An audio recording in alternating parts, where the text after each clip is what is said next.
Une fois la compilation de votre cellule type terminée, vous devez en faire la simulation Quartus pour valider son fonctionnement.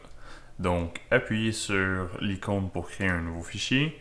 On ira chercher le University Program Waveform comme on le faisait dans le laboratoire numéro 1. Une fois que le waveform s'ouvre, on doit aller récupérer les nodes de notre cellule type. Donc, en faisant un clic droit de souris à l'intérieur de la barre de gauche, on peut aller chercher les nodes. On clique sur Node Finder. On liste toutes les nodes qui nous sont disponibles et on les sélectionne en appuyant sur la flèche pour les transférer. Puis, on confirme notre ajout au niveau de la waveform.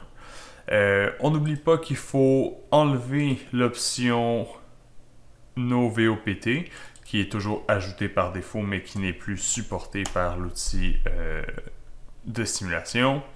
Quand on fait Save, je vous conseille de rouler votre simulation à vide une première fois, juste pour vous assurer que la simulation fonctionne.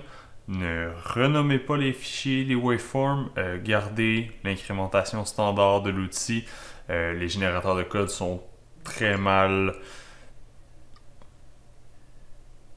outillés pour gérer le renommage des fichiers. Donc, sauvegardez votre fichier tel quel.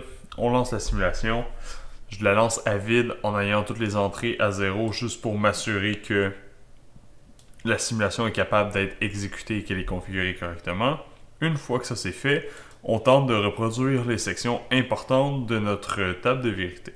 Donc moi ici, j'ai une table, j'ai un exemple 2 entrées, 2 sorties, donc je peux faire la table au complet, mais vous, avec les tables à 32 entrées, il est préférable de ne pas faire la table au complet. Il y a juste 4 sections qui nous intéressent.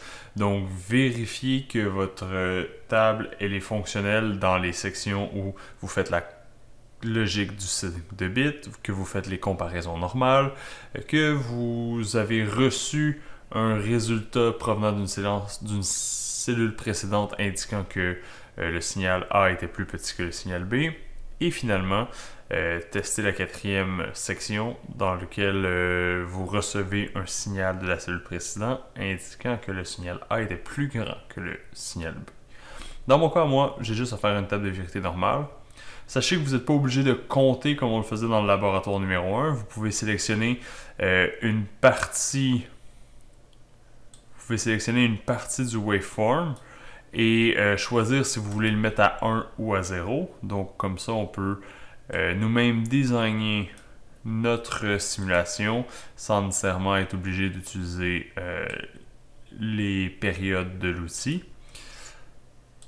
Une fois que vous avez designé votre waveform, on sauvegarde et on réexécute à nouveau pour en voir le résultat. Donc, dans mon cas, moi, le seul endroit où j'ai ma cellule qui est à 1, c'est lorsque les deux signaux sont entrés. Ma cellule type est fonctionnelle.